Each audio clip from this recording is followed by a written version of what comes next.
Hello and welcome to the Catalan Cymru revision session on History GCSE. You'll have had 3 sessions so far, one on Unit 2, United States and Nation of Contrast with Mr. Doughton, the first DWR Unit 1 with me, the second DWR Unit 1 with Mr. Doughton, and then this session we'll focus on the end of Weimar Germany within Germany in Transition of Unit 2, and we'll look at question 5 exam technique for Unit 2 as well. My name is Mr. Andrew Merrill, and I'm a history teacher at Ysgol Uwchradd Llanidloes High School. So the key question we're going to focus on within the context of Germany in transition is how and why did the Weimar Republic collapse between 1929 and 1933? This is one of the 7 key questions within this topic, within this option of Unit 2, and so we'll look at this.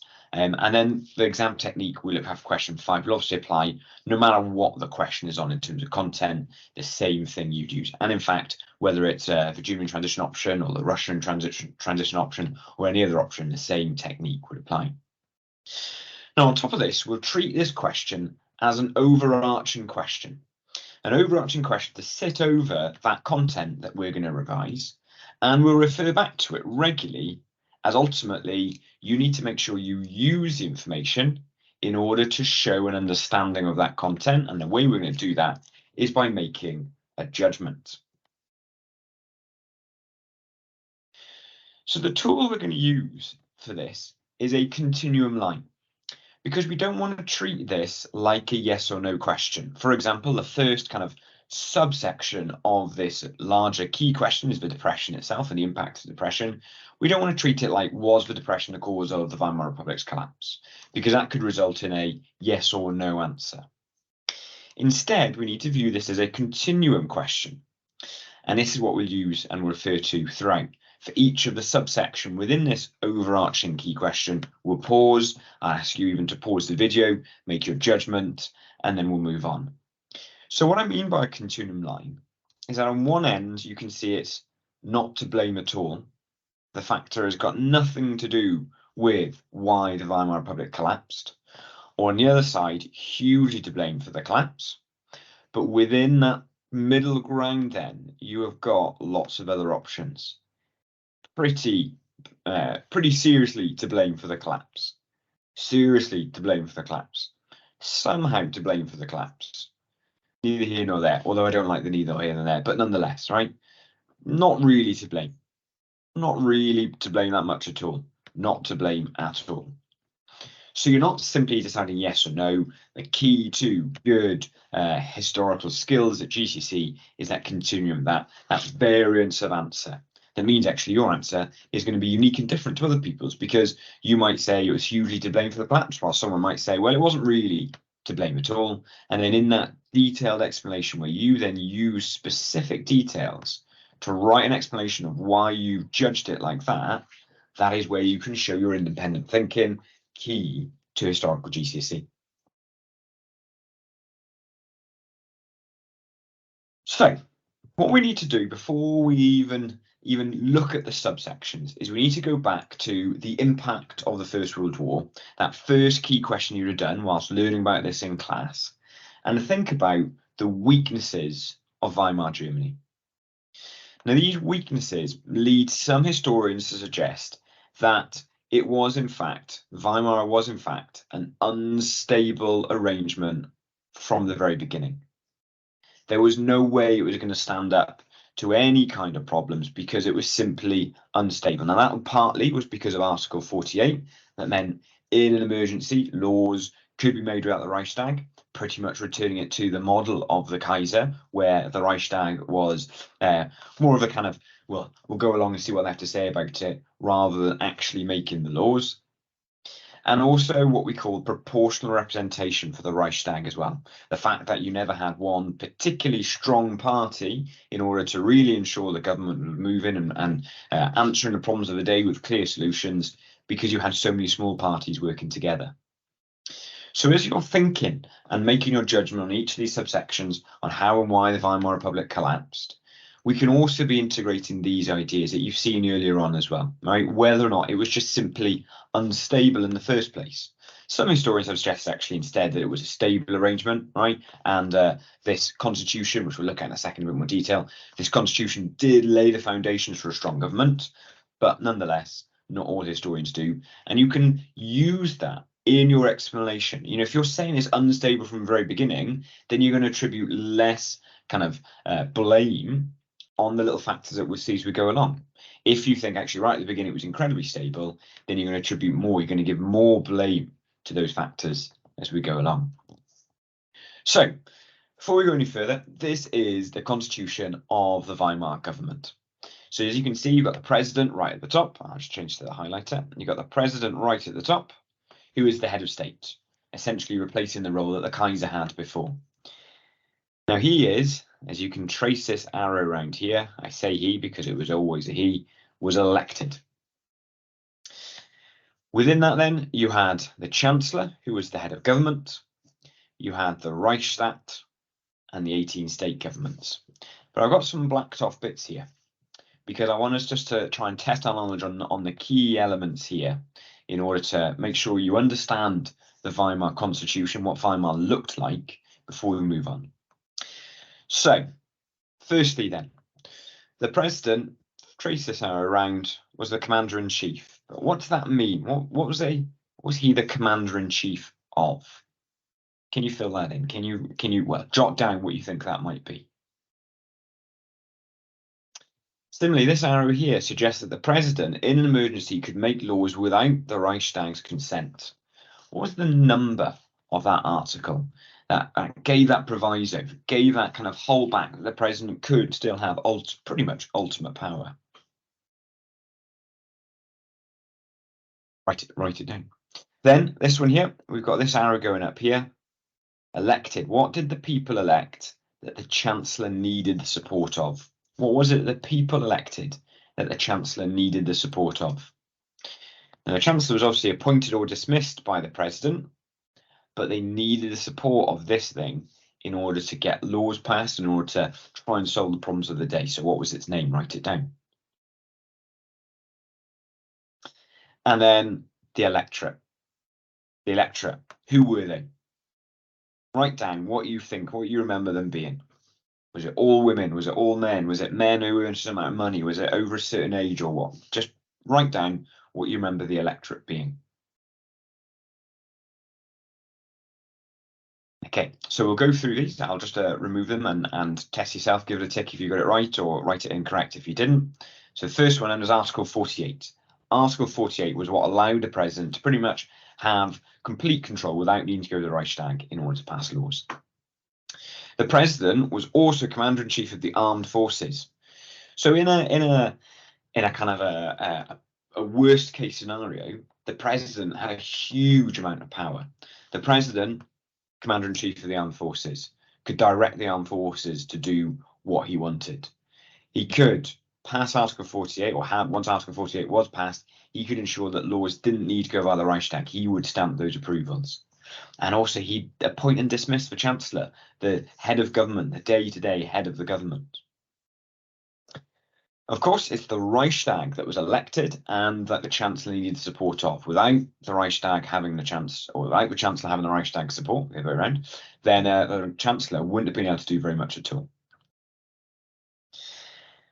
And what made this system both brilliant and hard was the fact that every man and every woman over the age of 20 had the right to vote. Brilliant because it meant that everyone could work together. Hard in that there was a huge number of people who had a say, and huge number of people you needed to convince that democracy was the way forward. Because before this, it wasn't. It was the Kaiser. It was that unelected, inherited king. So you had to convince all those people, all men, all women, that this was a system worth voting in and worth supporting, in order to ensure they voted for parties that supported the Reichstag, in order to make sure they voted for the president that supported Weimar Republic, in order to make sure they voted for state governments that supported the Weimar Republic as well. So this constitution gives us a good backdrop as to how successful the Weimar Republic would have been in the first place. So the first subsection of this big overarching question of how and why did the Weimar Republic collapse between 1929 and 1933 is the social and political impacts of the Depression. Now, in October 1929, the Wall Street crash shattered the economy of the United States of America and plunged the world into an economic depression. And Germany's economic recovery in the 1920s had been heavily dependent on those foreign loans, mainly from the United States. And it had been dependent on trade with the rest of the world, dependent on selling its things to the rest of the world. And that's led Gustav Stresemann, who was the Chancellor briefly in 1923, and then the Foreign Minister thereon, to have said very famously, "We are dancing on the edge of a volcano." Essentially predicting in advance that if these loans were taken away from Germany, then Germany would fall into that volcano and the economy would implode, would be destroyed. And so you can see that as soon as something big economically, big in terms of how much money America has, is going to then affect Germany very, very quickly. Now, even before that Wall Street crash in October 1929, some of the loans had ended when investors had begun to have doubts about how strong Germany's recovery had been. In order to invest, you want to be sure you're going to get that money back. But if you're looking at Germany and you're seeing maybe that economy is not doing so well, you might be less keen to lend that money in the first place. And so as a result, actually unemployment began to rise in 1929. People out of work, no longer in jobs. And the Wall Street crash and Stresemann's death came as an additional and fatal blow to the confidence in the economy. Now, there's another very famous phrase, not that I can remember who said it at all, but when America sneezes, the rest of the world catches a cold. In your mind, that helps you to picture that when something happens in America, when it sneezes, it affects the rest of the world. The rest of the world catches a cold. So when the economy in America is affected with this Wall Street crash, it affects Germany in a huge way. Put these two together and you can see why it had such a big impact on the German economy. Now, without the financial support from other countries, especially the United States of America, German industry and agriculture cut back on production. And as a result, more workers are sacked. If you're cutting back on production, you're not producing as much, you don't need as many people working. And so what they did, they sacked their workers. They've got no jobs anymore. And this added to the unemployment figure, which by 1930 was at 3.5 million. By 1931, it was 5 million, and it was 6 million in 1932. These are huge figures, huge numbers of people out of a job, huge number of people with a lot of time on their hands and a lot of unhappiness in their brains. And it's in these circumstances that support for the Communist Party and the Nazi Party increased as the Weimar governments were increasingly blamed for Germany's situation. They blamed the Weimar Republic for being too reliant on American loans, for not having a plan to deal with all these people who are unemployed.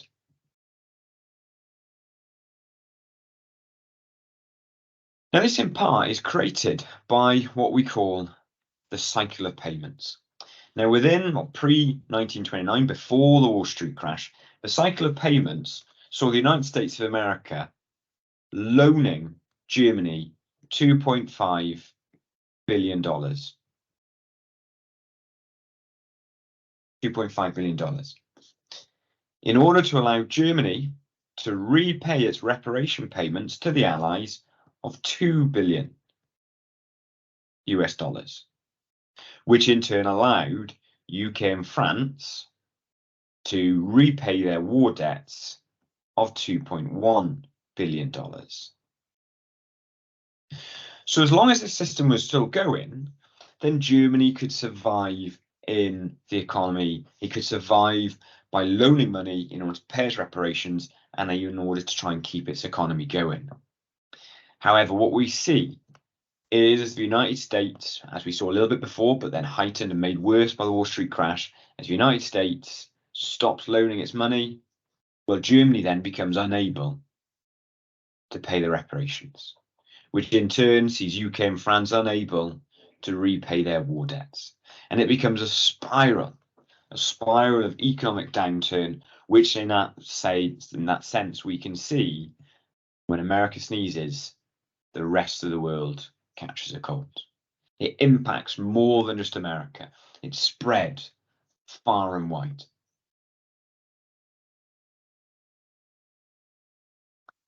As a result, then, businesses closed.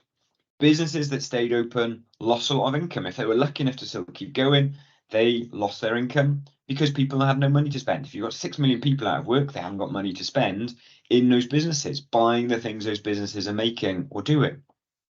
The government raised taxes for businesses to try and look after the poor people, the 6 million people who are out of work. But then it means you've got a bigger burden, a bigger tax payment from those businesses, making it harder for them to earn money and harder for them to stay open in the first place as well. And in 1933, over half of all Germans aged between 16 and 30 were unemployed. 60% of university graduates couldn't get a job. So you've got the young, you have got the people who are thinking about the problems of the world in a situation where they don't have a job and they need to channel that energy and that thinking in some way. Farmers hadn't done well in the 1920s. They'd lost their farms as they couldn't pay rent. And in the 1930s, farmers slipped more into debt as well. And 40% of factory workers were unemployed by 1932.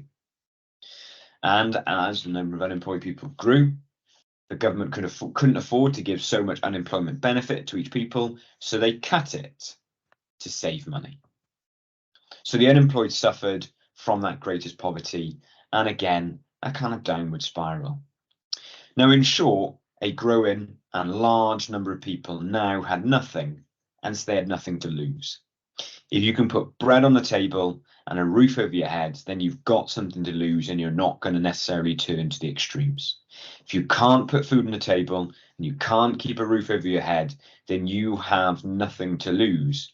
And so there's no surprise they turned to the extremes, like the Nazis, like the communists, or at least turned against Weimar Germany. And so this brings us then to our first need to make our judgment, to use this knowledge. So the depression is our first factor, and you need to make a decision then. So what I suggest you do when I say so, pause the video, copy this out, make your continuum line, make your judgment, and write your detailed explanation as to why you placed it like that as well.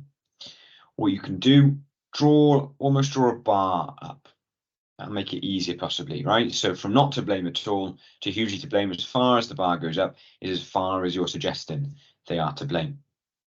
Now, before you make that judgment, Gustav Stresemann famously said, right, the economic position is only flourishing on the surface. Germany is in fact dancing on a volcano. If the short-term credits are called in, a large section of our economy would collapse. And that's what's happened. Those credits are called in and the economy has collapsed. So would you suggest then that that means the social and political impact of the depression is hugely to blame for the Weimar's collapse, or fairly heavily to blame for the Weimar collapse? If it was me, I would suggest it was pretty heavily to blame. And I'd be writing in my detailed explanation with reference to Gustav Stresemann's knowledge that there was going to be problems if the loans were called in, that the impact of those loans called in meant the government entered a downward spiral of having less money to help the poor people, so meaning poor people had less belief in the Weimar Republic and what it could do for them as people in Germany. So pause the video, copy that out, make your judgment and explain why you've made that judgment. Why have you positioned yourself wherever you have along that line?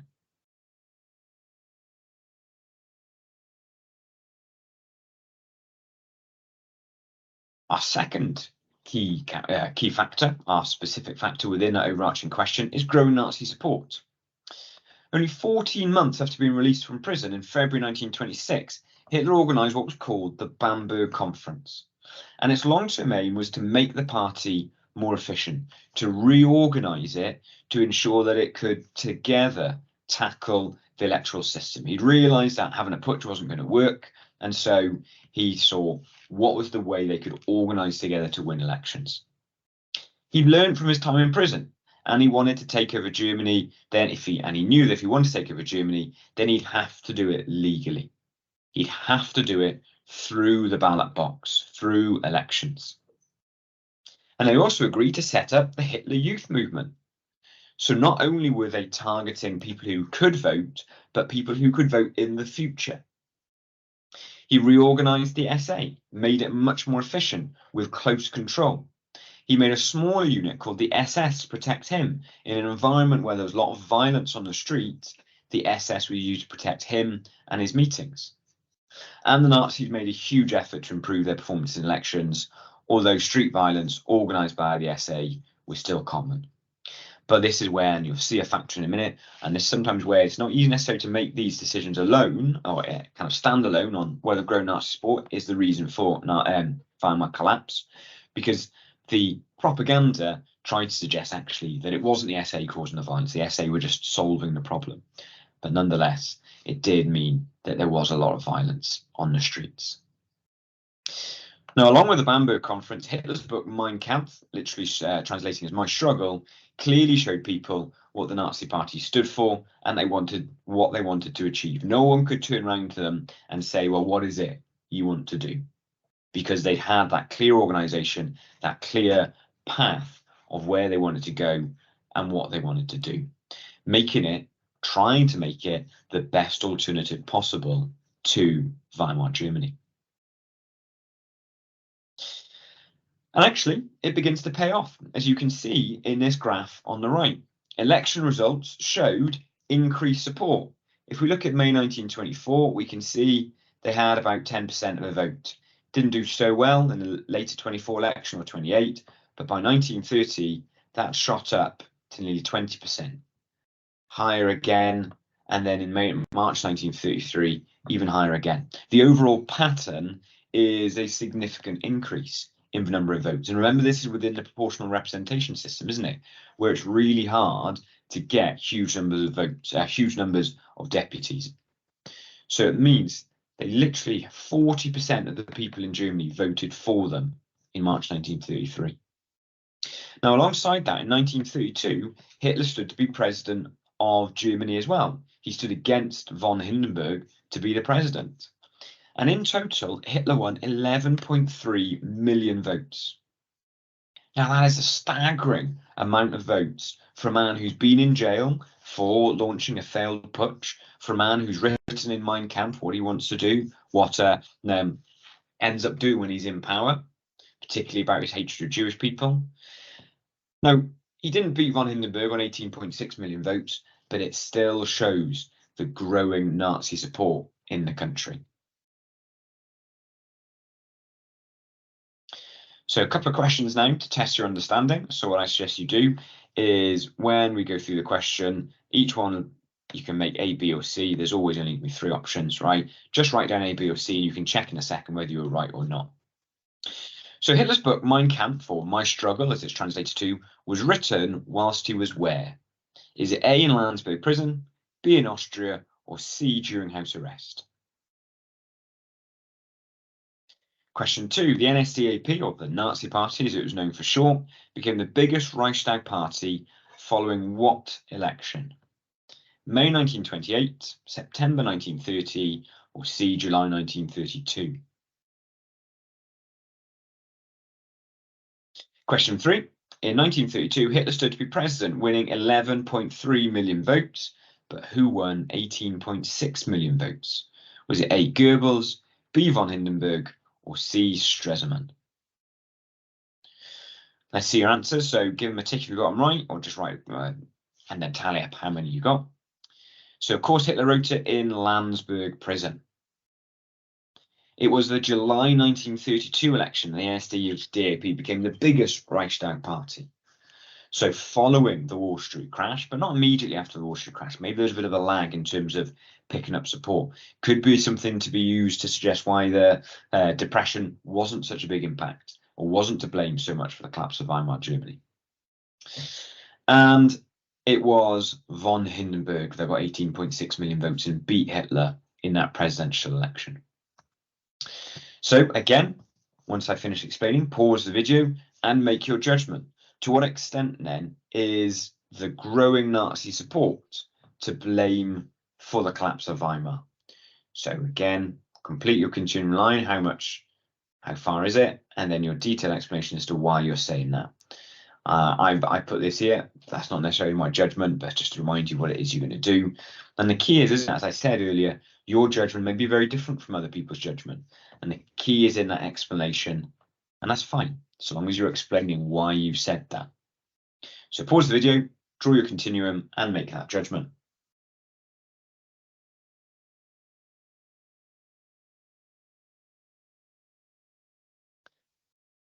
Our next specific factor within the overarching question of how and why the Weimar Republic collapsed between 1929 and 1933 is propaganda. Now, propaganda is designed to brainwash people, and it came from every angle at the faltering Weimar Republic. Now, what I mean by that is you can see this poster on the left here came from the communists, the far left, and it translates this Schluss, I'm not going to say the rest of it, but this line here translates as finish the system. And you can see all these Weimar politicians here, right? You can also see Hitler, I believe, right? All sat around a table, which this communist figure with his raised fist wants to destroy. So the far left are calling for the destruction of the Weimar system. And also on the far right with the Nazis as well, in this very famous Freiheit und Brot poster, work or freedom and bread poster. Now, all of these had one aim, which was to bring down the Weimar Republic, to try and get rid of it and replace it with a different system. So propaganda is really key at brainwashing people to tell them this Weimar system isn't doing you any favors, isn't solving your life, and therefore we need to get rid of it. Now, Hitler's approach as part of that far right, the Nazis, his approach was, as he said here in Mein Kampf when he was writing in 1925, the masses find it difficult to understand politics. Their intelligence is small. Therefore, all effective propaganda must be limited to a very few points. The masses will only remember the simplest ideas repeated 1,000 times over.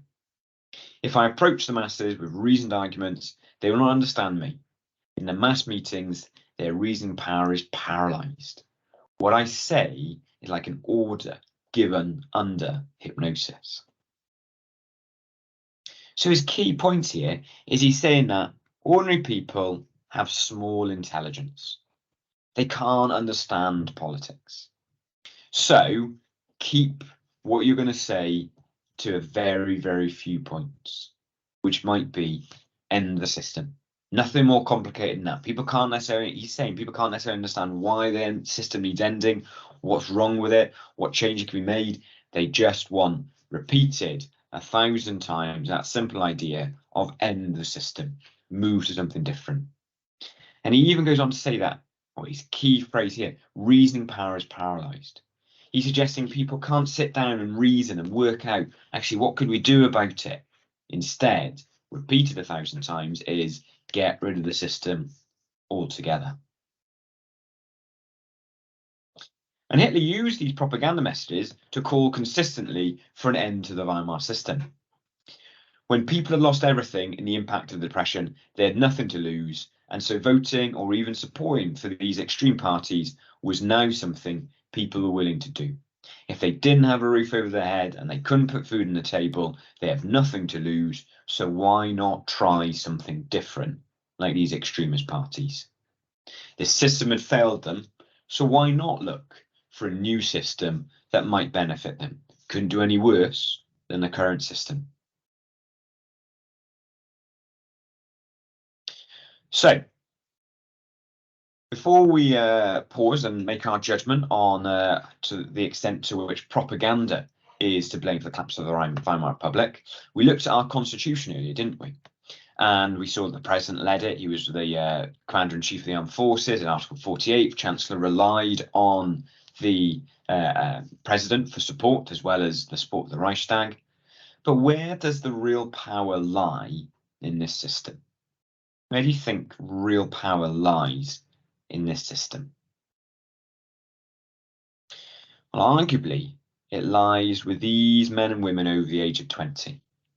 They're the people that vote for the president. They're the people that vote for the Reichstag. They're the people that vote for the 18 state governments. And so propaganda is about persuading every single one of these people of those things, who Hitler said has not the intellect to understand it. Repeat those messages to them thousands of times. So propaganda wasn't aimed at the deputies in the Reichstag. It wasn't aimed at trying to persuade the president. It wasn't aimed at trying to persuade the armed forces. It was aimed at all these people in the electorate who would vote for all these other people and so would follow what the electorate is saying eventually. So pause the video, make your decision. How to blame, or how much to blame for the collapse of the Weimar Republic was propaganda. Fill in your continuum line of how far you think it is, and write your explanation in the box as well.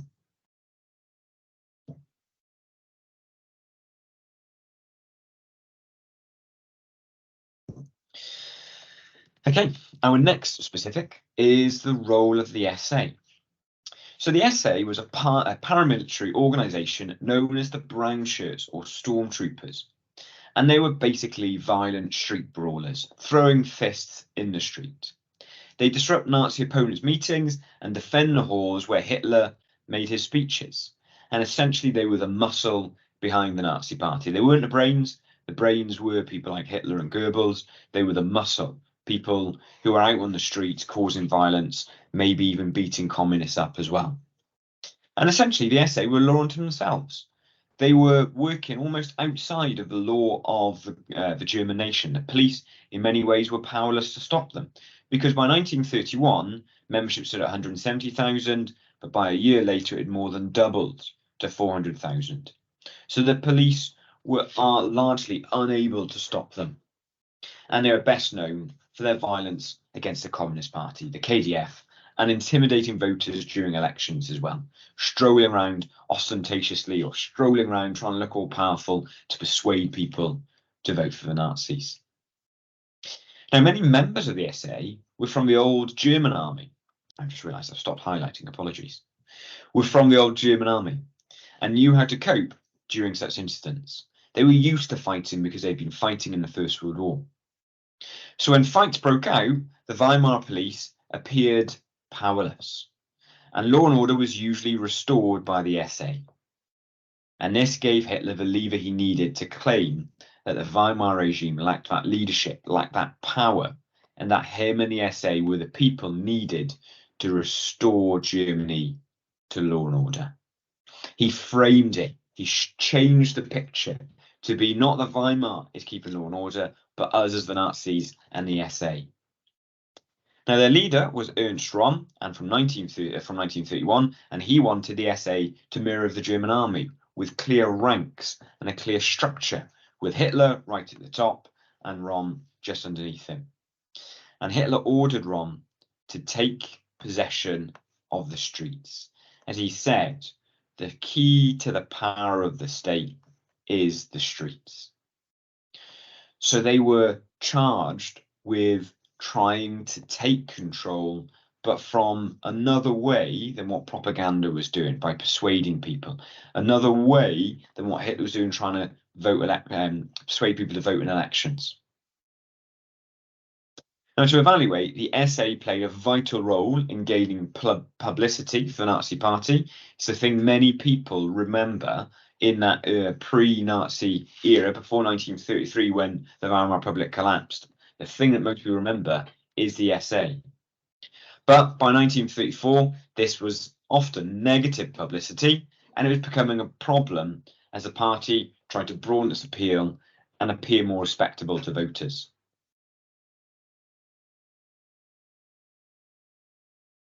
So, question 1, jot down A, B, or C. What was the SA's main role? Was it A, to forge election results? Was it B, to act as protection for the Nazis? Or was it C, to police Germany? Question 2, who was the leader? Who was the leader of the SA? Was it A, Adolf Hitler, B, Joseph Goebbels, or C, Ernst Röhm? Write down your answer, A, B, or C. So, question 1, of course, act as protection for the Nazis. Although they then tried to portray themselves as the police of Germany, restoring law and order, their main role was protection. The leader of the SA, Ernst Röhm. Hitler was right at the top because he was the leader of the Nazis, but the specific leader of the SA was Ernst Röhm himself. So again, stop and make your judgment. How to blame were the SA for the collapse of Weimar? How were they to blame? Make your decision. Hugely to blame, not to blame at all, in the middle, and crucially remembering that detailed explanation. Why? If you need to go back on the video a little bit to do it, then by all means, pull out those specific details. Now, our last specific factor is the political scheming and extremism. Now, there are 4 key figures outside of Hitler that are really, really important here for explaining why Hitler became Chancellor.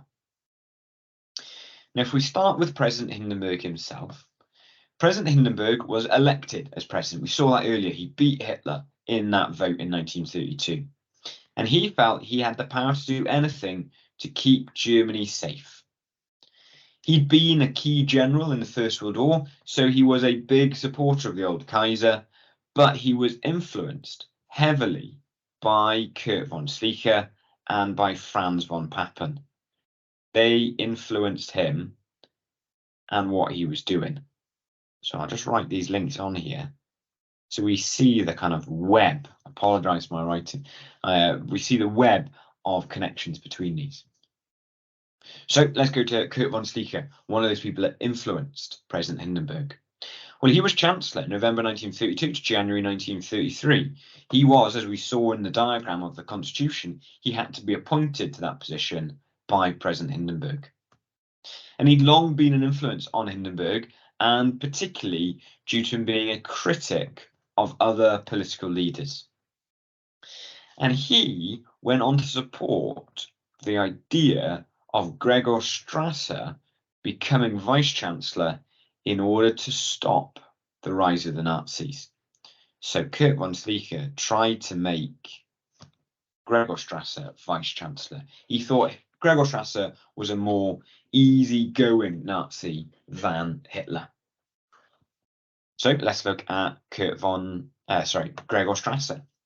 So Gregor Strasser was a chief organizer of the Nazis. He was, as we said, Schleicher's vice-chancellor, and he felt, or it was felt, it was a way for Schleicher to control the Nazi party. But crucially, and no surprise, Hitler was deeply unhappy about it. Gregor Strasser saw, well, it's brilliant. We've got all these votes in the Reichstag. Now we've got someone with actual government power. But Hitler was deeply unhappy because it wasn't him who had that power. It was Gregor Strasser instead. Now, the last person, and the person that probably has the most impact in terms of this scheming, is Franz von Papen. He was Chancellor at one point from June to November 1932, and he relied on the NSDAP support in the Reichstag in order to do that job. He had influenced President Hindenburg in the past.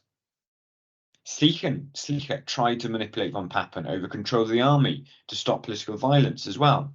So he was manipulated by.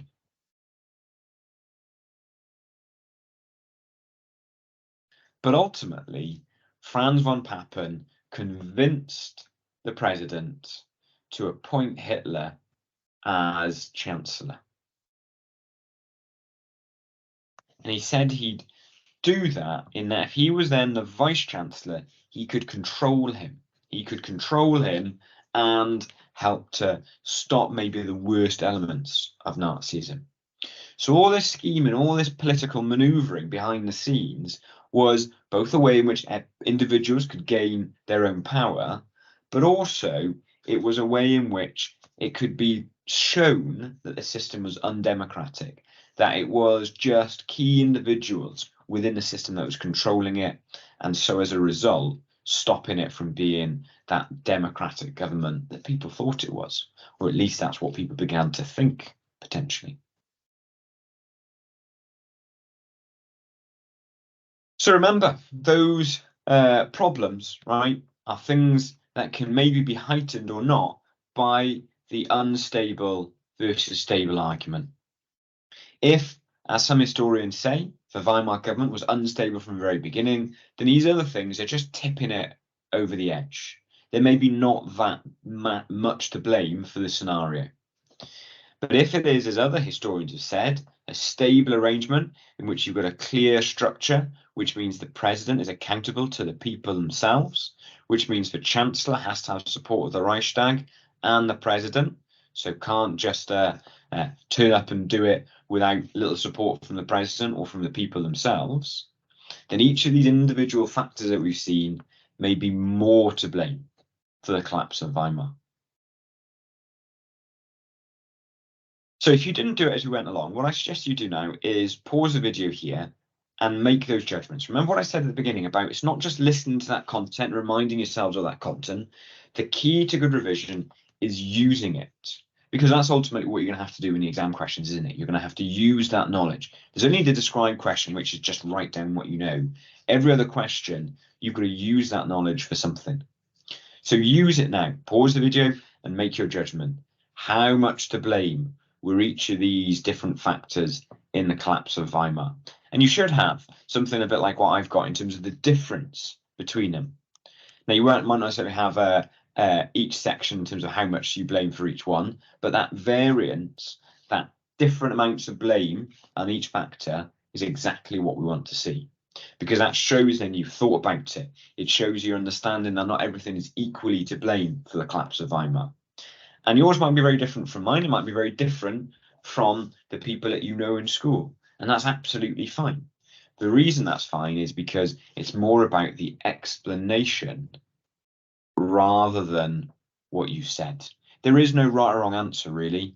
The explanation is the key, and the explanation is the key to use in the exam as well, to help you in the exam itself. So lastly then, right, we're going to have a quick look at Unit 2 exam question 5. So no matter what option you're doing in Unit 2, the skills needed for each question will always remain the same. And so we're going to look briefly at question 5, which is worth 16 marks for the question, plus then it's got the 3 marks for SPAG, isn't it? So it's a really important question to have a good go at because there are so many marks available for it. Doesn't mean you've got a bit more time for it, but nonetheless, give it a good go. It's always important. Now you can see whether it's the Weimar one or whether it's the Russian in transition one, they're worded in the same way, requiring the same number of marks, and same thing for SPAG as well. So this apply whatever option you're doing at Unit 2. So the question you might have was something like this, right? Was the increased support for the Nazi Party the main reason for the collapse of the Weimar Republic in 1933? And you can see the guidance says, use your own knowledge and understanding of the issue to support your answer. That's asking you to use specific bits of knowledge. Don't just make it woolly, use specific facts to back up your point, to back up why the Nazis were the main reason and why other things might have been the main reason instead. So this essentially is how you need to answer that question. Don't waste your time with an introduction. Don't waste your time at all. It doesn't need it. You then need to have 3 clear paragraphs agreeing with the idea in the question. In this case, agreeing with the idea that increased support for Nazi Party was the main reason for that collapse. You then need 3 detailed arguments as to why it wasn't. What else maybe more correctly explains the collapse of Weimar? And then you've got your conclusion, right? Essentially, after looking at the evidence on both sides, what is your judgment? What is your interpretation? So hopefully in that you can see the use of these continuum lines here. If you said everything to do with the Nazis, right? Grow Nazi support, role of the SA, propaganda. If you said that they're not to blame much at all down these ends, then your conclusion is going to begin to say that actually it wasn't the growing support of the Nazis. It was instead maybe the depression or political extremism, whichever one you put furthest up your continuum line. So What I suggest in terms of planning this is a T-chart.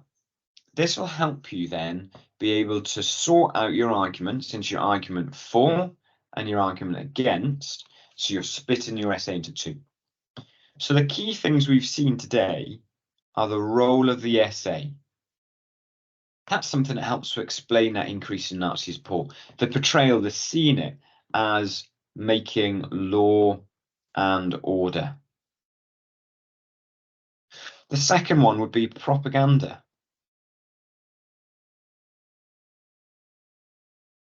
That getting the message of the Nazis out there and persuading people of their point of view in order to increase their support. And then also the evidence of that, which is the growing votes, whether that was in the presidential election or the increase most elections, election on election in the Reichstag.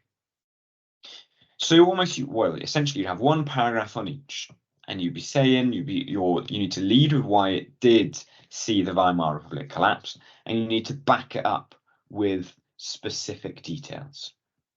So that might be 11.6 million votes for Hitler in 1932 presidential election. That might be the law and order element of the SA, that they had 400,000 members by 1932.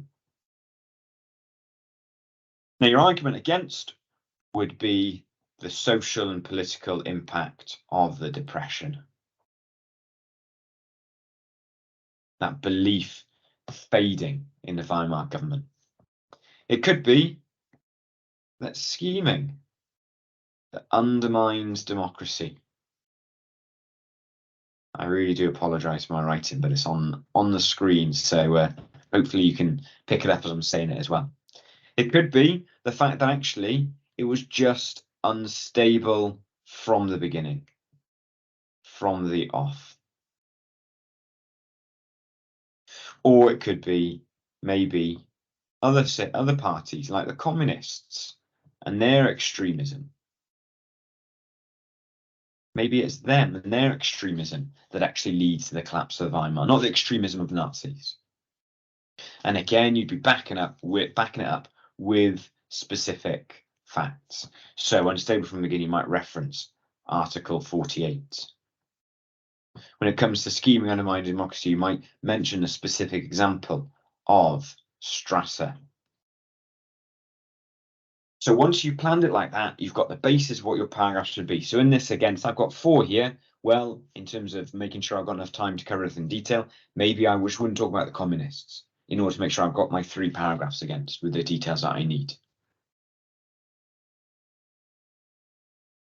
So that brings an end to this session on the end of Weimar Germany and the question 5 exam technique as well.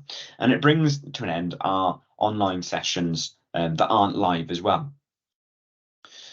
Now, thank you very much, obviously, for using these resources that we've shared with you and some and the tips to help you at History GCSE. We wish you all the very, very best of luck in your exams. However, before that, we also hope we'll see you in the live question and answer session on Wednesday, the 29th of November, between 6:30 and 7:15, where you can ask us any questions on anything you've seen, anything you're unsure of, or actually if you just want to ask any question about German transition in general, or depression, war and recovery in general, or to Mr. Downton, anything on the United States of America as well. Just log in and ask as many questions as you want. Thank you very much for listening, and hopefully see you at that live event.